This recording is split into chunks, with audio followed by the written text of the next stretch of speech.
اللہ سبحانہ و تعالیٰ کا لاکھ لاکھ شکر عظیم ہے کہ مالک الملک نے ہمیں اپنی یاد کے لیے، اپنے ذکر و فکر کے لیے یہاں اکٹھا ہونے کا موقع اور توفیق عطا فرمایا۔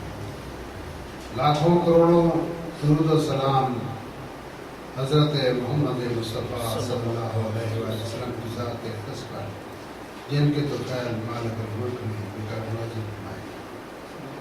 اللہ سبحانہ و تعالیٰ کا قرآن حکیم میں ارشاد ہے، اعوذ باللہ من الشیطان الرجیم، بسم اللہ الرحمن الرحیم، یا ایہا الذین آمنوا ادخلوا فی السلم کافۃ ولا تتبعوا خطوات الشیطان انہ لکم عدو مبین، صدق اللہ مولانا العظیم۔ اے لوگوں جو ایمان لائے ہو، اسلام کے اندر مکمل طور پر داخل ہو جاؤ اور شیطان کی پیروی نہ کرو، یہ تمہارا ایک کھلا دشمن ہے۔ عزیزان گرامی، جیسا کہ ہر جمعرات کو بیان کیا جاتا ہے، آپ کو یہ بتانے کے لیے، اس لیے گزشتہ جو خطاب ہوتا ہے اس میں بھی کچھ الفاظ اس میں ایڈ کرنے پڑتے ہیں کہ کیونکہ کچھ نئے لوگ ہوتے ہیں جنہوں نے پچھلی جمعرات کی بات نہیں سنی ہوتی، تو اس کا تھوڑا خلاصہ بیان کر دیا جاتا ہے تاکہ بات پوری طرح مکمل طور پر سمجھ میں آ سکے۔ گزارش یہ کی گئی تھی کہ اللہ سبحانہ و تعالیٰ نے انسان کو تخلیق کرنے سے پہلے اس کی تمام ضروریات زندگی کو مہیا فرمایا۔ جو بھی اس کی ایک انسان کی زندگی کو قائم اور دائم رکھنے کے لیے ضروری چیز ہے، وہ اللہ سبحانہ و تعالیٰ نے مہیا فرمایا۔ ہوا و پانی ہو، آگ ہو، اشیاء خرد و نوش ہو، ادویات ہو، لوہا ہو، پتھر ہو، کوئی چیز بھی ہے، جو کچھ بھی انسان کو زندگی کے اندر ضرورت پڑتی ہے، اللہ سبحانہ و تعالیٰ نے وہ بے تحاشا، بے شمار پیدا فرمایا۔ کیونکہ اللہ سبحانہ و تعالیٰ جو چیز بھی تخلیق فرماتا ہے اس کا شمار نہیں ہوتا، وہ بے شمار ہوتا ہے۔ اگر آپ تارے گننے لاتے ہیں تو گن نہیں سکتے کیوں بے شمار ہے۔ اگر یہ سمندر کا پانی ہے، اس کے قطرے گرنے شروع کریں تو آپ گن نہیں سکتے، بے شمار۔ اگر اس زمین کے ذرات کو گننا شروع کر دیں تو گن نہیں سکتے، بے شمار۔ بے شمار نہیں کر سکتے، کیونکہ یہ آپ کی اور ہماری تخلیق نہیں، اللہ سبحانہ و تعالیٰ کی تخلیق ہے، اور اس کی تخلیق بڑی وسیع ہے، بے شمار، انگنت۔ اگر یہ درخت جو پورا یاس پر لگے ہوئے ان کو گننا شروع کرتے ہیں، ان کے پتوں کو، ان کی شاخوں کو، ان کے تنوں کو، ان کی جڑوں کو، یہ جو پھول ہیں، پتیاں ہیں، جھرنے ہیں، دریا ہیں، ان کو گننا شروع کرنے نہیں کر سکتے۔ ہم نے ایک دفعہ، اکثر سال میں ایک دفعہ جب ہم موڑا شریف جاتے ہیں یا ویسے کشمیر میں اس پر جاتے ہیں تو بائی روڈ جاتے ہوئے کراچی سے لے کر کشمیر تک سب دیکھتے جاتے ہیں، راستے میں بڑے شہروں سے گزر ہوتا ہے، ہر شہر میں فروٹ کی ریڑیاں بھری ہوئی ہیں، آدمی آپ کہتا ہے کہ اس سے کسی نے کچھ خریدا ہی نہیں۔ تو شام کو دیکھو، صبح دیکھو، جس وقت دیکھو، سبزی کی دکانوں پر جائیں، فروٹ کی دکانوں پر جائیں، جہاں کی کوئی یہ نہیں کہتا جی مالٹے اورنج ختم ہو گیا، سیب ختم ہو گیا، نہیں، اس کے پاس کارٹون بھرے ہوئے ہیں، تو ہر قسم کے سیب کئی قسم کے، اورنج کئی قسم کے، کیلے کئی قسم کے، اور ہر جگہ پر، ہر جہاں بھی جائیں وہ آپ کو بھری ملے گی، وہ ریڑی یا دکان جو بھی۔ تو اللہ تعالیٰ نے جو چیزیں بنائی ہیں وہ انگنت ہے، وہ بے شمار ہے، آپ شمار نہیں کر سکتے۔ تو اور ہے ساری مفت، اس کا کوئی پائی پیسہ نہیں ہے۔ مثلا یہ سورج ہے، اس سے آپ توانائی حاصل کرتے ہیں، توانائی کا، روشنی کا یہ بہت بڑا ذریعہ ہے۔ اس سے سولر سسٹم سے آپ وہ بجلی حاصل کرتے ہیں، اور بہت ساری چیزیں ایسی ہیں، صحت، تندرستی، اور اس کا بڑا رول ہے سورج کا بھی، کہ یہ جو ہمارے پھل فروٹ ہیں یا گندم کے اجلاس کو گلش، اس کو سورج کی تماثت سے گرم اس کو تیار کیا جاتا ہے، پکتے پھل فروٹ جو ہے وہ گندم ہو، مکئی ہو، کوئی بھی چاول ہو، کوئی بھی فصل ہو، جب وہ پکتی ہے تو وہ سورج کی گرمائش سے پکتی ہے۔ اور یہ بھی آپ کو بتا دوں بڑے راز کی بات کہ جو چیز کے اندر مٹھاس پیدا ہوتی ہے وہ چاند کی روشنی سے پیدا ہوتی ہے۔ جتنا ضروری سورج ہے اتنا ہی ضروری چاند بھی ہے، کیونکہ چاند اس کے اندر وہ مٹھاس پیدا کرتا ہے۔ تو عزیزان گرامی، اللہ تعالیٰ نے انگنت یہ سورج جو ہمیں اتنی روشنی پرووائڈ کرتا ہے، اتنی ہمیں بجلی دیتا ہے، اس کے کوئی چارجز نہیں ہیں، وہ مفت ہے۔ پانی آپ جہاں کہیں بھی جائیں اس کا کوئی چارجز نہیں ہے۔ لوگوں نے تو میٹر لگا دی ہیں، لیکن اللہ تعالیٰ کی طرف سے ندیاں، نالے، دریا، چشمے، کنویں، تالاب، کئی اس کے ذرائع ہیں پانی کے۔ تو کہیں سے بھی پہاڑ کی چوٹی پر بھی اگر آپ کھدائی کریں تو وہاں سے بھی چشمہ نکلتا ہے۔ تو جہاں کہیں بھی انسان بستے ہیں تو ان کی ضرورت وہاں پر موجود، اللہ تعالیٰ نے ضرورت پوری کرتی ہے۔ تو باقی جو چیز رہتی تھی انسان کو ہدایت کے لیے ضرورت تھی، ہدایت کی، کہ تاکہ انسان اللہ تعالیٰ کی طرف سے بھیجی ہوئی ہدایت جو ہے اس کے اوپر عمل پیرا ہو اور معاشرے میں امن ہو، سکون ہو اور خوف نہ ہو، اور انسان اللہ کا اور اللہ کے رسول کا قرب حاصل کر سکے۔ تو لہٰذا جو بھی ہماری روایات ہیں یا ہمارے رسم و رواج ہیں، اس سے پہلی قوموں کے جو جہاں کہیں بھی انبیاء کا ظہور ہوا ہے اور اگر آسمانی کتاب آئی ہے تو ان کے جو پہلے کے جو ان کے روایات، رسم رواج، ان کی جو عمل تھے، پریکٹسز تھیں، وہ نیست و نابود ہو کر ختم کر دیا اور پھر اس کے اوپر عمل پیرا ہو۔ 23 سال میں یہ قرآن حکیم کا نزول ہوا اور جو بھی احکامات آتے گئے رفتہ رفتہ وہ 23 سال میں مکمل ہو تمام احکامات۔ لیکن جس وقت تو حکم آ گیا، مثلاً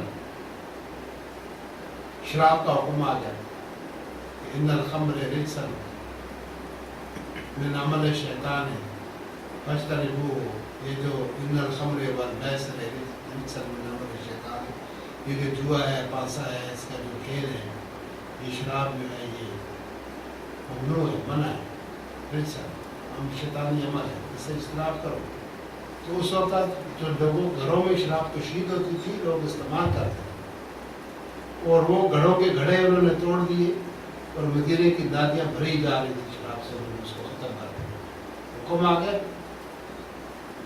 اسی طرح سے جو سود کا لوگ کاروبار کرتے تھے اس کے لیے حکم آ گیا کہ آج کے بعد یہ سود جو ہے یہ ممنوع قرار دے دیا گیا، لہٰذا سود کا کاروبار ختم ہو۔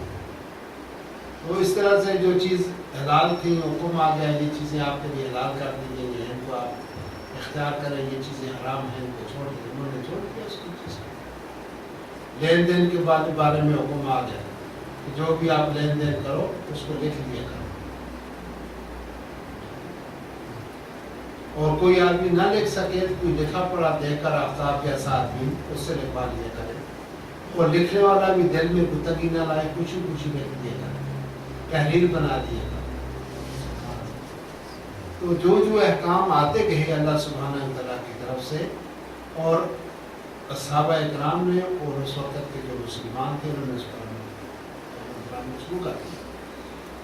تو وہ پچھلی روایات کو اور دستور کو، رسم و رواجوں کو، جو ان کو طور و طریق عبادت کے تھے، جیسے جب حضور پاک کی ولادت ہوئی تو تاریخ میں آتا ہے کہ 313 بت رکھے ہوئے بیت اللہ کی، لوگ ان کو پوچھے، لہٰذا جنہوں نے اسلام قبول کر لیا پھر انہوں نے اللہ سچے اللہ کی پرستش شروع کر دی، اللہ کو سجدہ کرنا شروع کر دیا، اس کی عبادت شروع کر دی، اور بتوں کو توڑ کے پھینک دیا، کعبے کو صاف کر دیا۔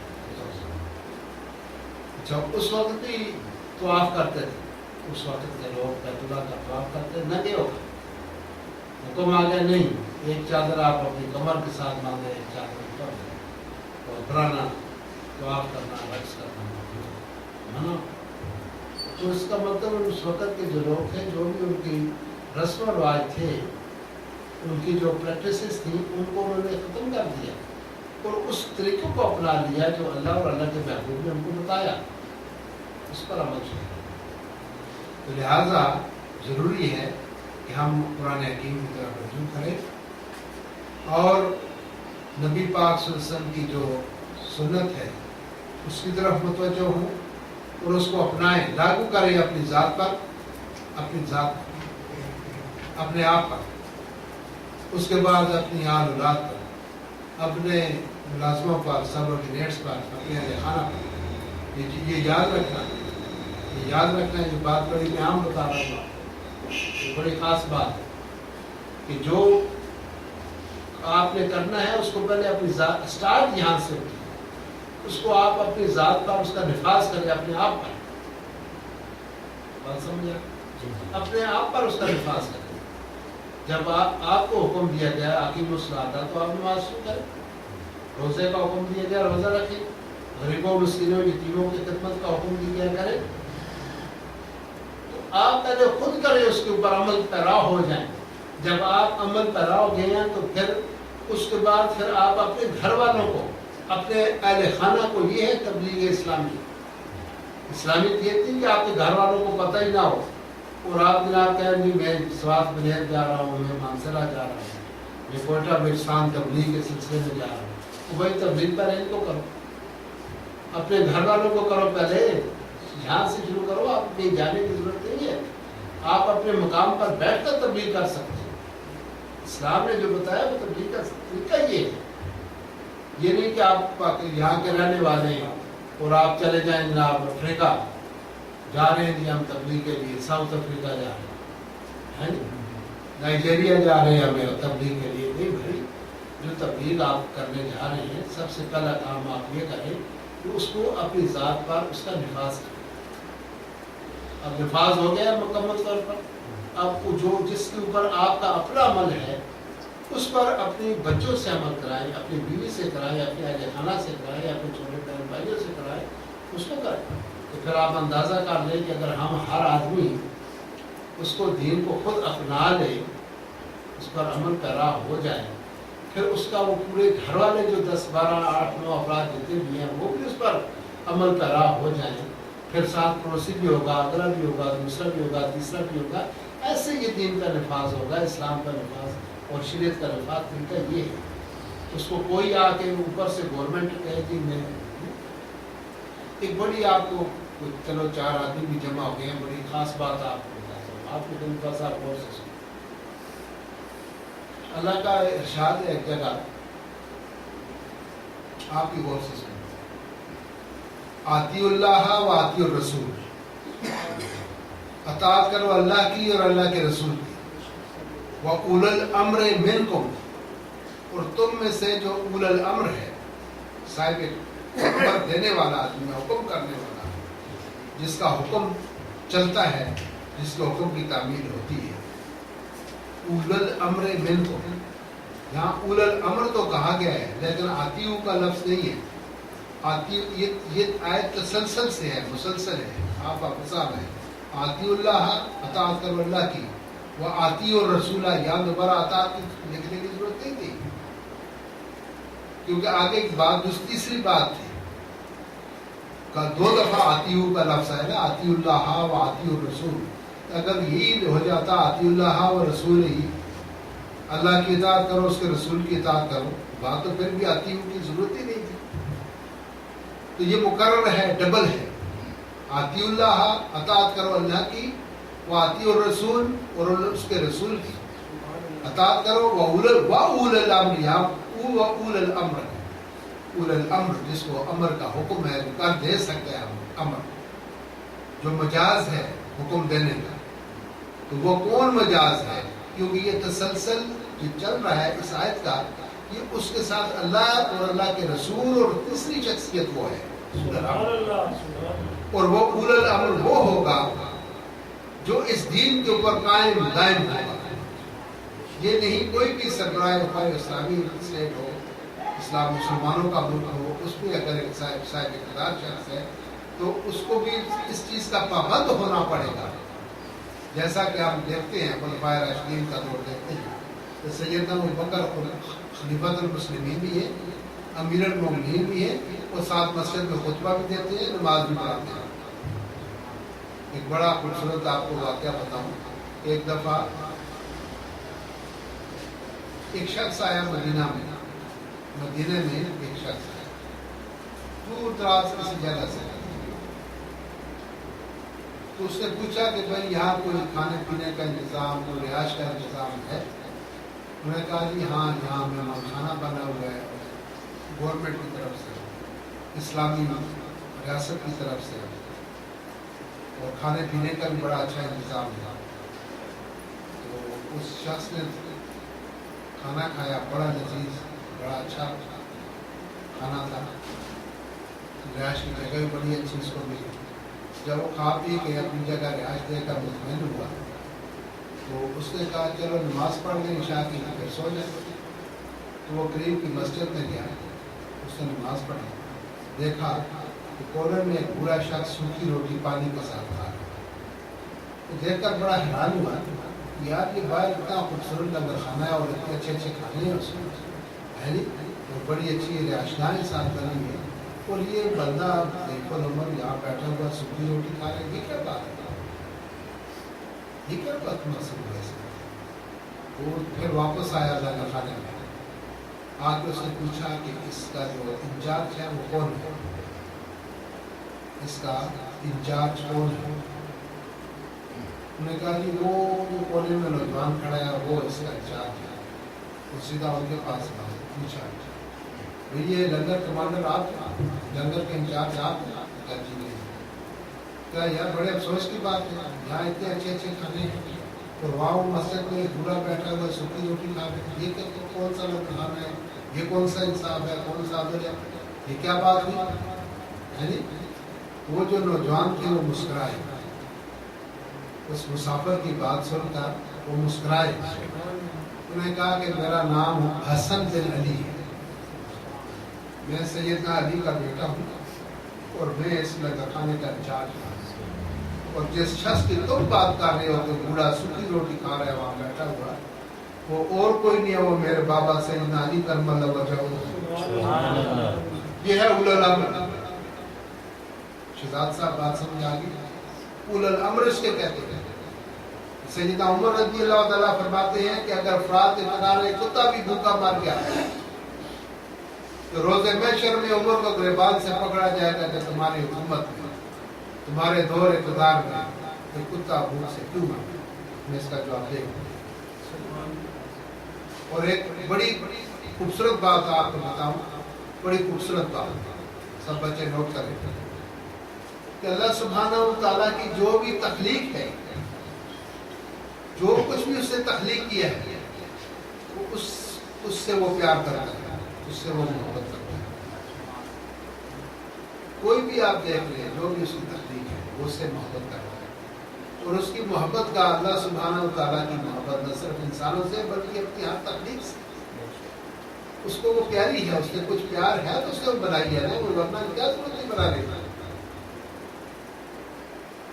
تو سب سے چھوٹی چیز جس کو ہم دیکھتے ہیں وہ چوٹی ہے، اس سے چھوٹی کوئی جاندار چیز نہیں ہے سوائے چوٹی.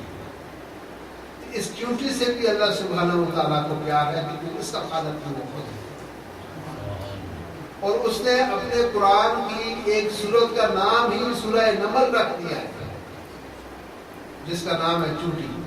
چوٹی کے نام پر اللہ نے پوری سورت رکھ دی، سورہ نمل. سورہ نمل میں ذکر ہے، میں آپ کو ترجمہ سناتا ہوں کہ ایک دن سیدنا سلیمان علیہ السلام، اس کے بارے میں تو آپ نے سنا ہی ہوگا، وہ پیغمبر بھی تھے اور سارے پورے عرض پر ان کی حکومت تھی، جنات بھی ان کے قبضے میں تھے اور ہوائیں بھی ان کے حکم سے چلتی تھی، بڑے با اختیار قسم کے اللہ کے پیغمبر. سبحان اللہ. تو ایک دن وہ اپنا لشکر لے کر اپنی فوج لے کر جا رہے تھے، تو راستے میں چونٹیاں گزر رہی تھی. ایک چونٹی کوئی سردار تھی، اس نے چونٹیوں کو آواز دی اپنی رعایا کو کہ اے چونٹیوں فوراً جلدی جلدی اپنے بلوں میں گھس جاؤ. سیدنا سلیمان علیہ السلام کا لشکر آ رہا ہے، کہیں ایسا نہ ہو کہ تم ان کے پاؤں کے نیچے رون دی جاؤ. سبحان اللہ. اس کی یہ جو آواز تھی وہ سیدنا سلیمان نے سن لی. جب آپ نے سنی تو آپ نے اپنے لشکر سے مخاطب اترا، ہٹ کھڑے ہو جاؤ. جب تک یہ چونٹیاں اپنے بلوں میں نہیں گھس جاتی کوئی آدمی یہاں سے ہل نہیں سکتا. جب وہ ساری چونٹیاں اپنے بلوں میں گھس گئی، پھر سیدنا سلیمان نے اپنی فوج کو موو کرنے کا، چلنے کا حکم ارشاد فرمایا. اس آیت سے ثابت کیا ہوگا؟ کچھ سمجھے آپ نے؟ کچھ سمجھ میں آئی کہ جو شخص کسی ٹیریٹری کا حاکم ہے، جہاں تک اس کی حکومت کی حد ہے، سرحد ہے، اس کے اندر بسنے والی اگر ایک چونٹی بھی ہے، اس کی بھی ذمہ داری اس سلطنت جو والی ہے، سربراہ مملکت ہے، اس کے اوپر واجب بنی ہے. اس چونٹی کا بھی تحفظ کرنا. اس آیت کو بیان کرنے کا مقصد ہے. اور آپ لوگ یہ کان کھول کر سن لیں کہ قرآن حکیم کا یہ اعجاز ہے، قرآن کا یہ معجزہ ہے. اس میں واقعات تو آپ کو ماضی کے ملتے ہیں لیکن بات وہ حال کی ہے. ایسا کبھی نہیں ہوا. ماضی ماضی ہوتا ہے، حال حال ہوتا ہے، مستقبل مستقبل ہوتا ہے.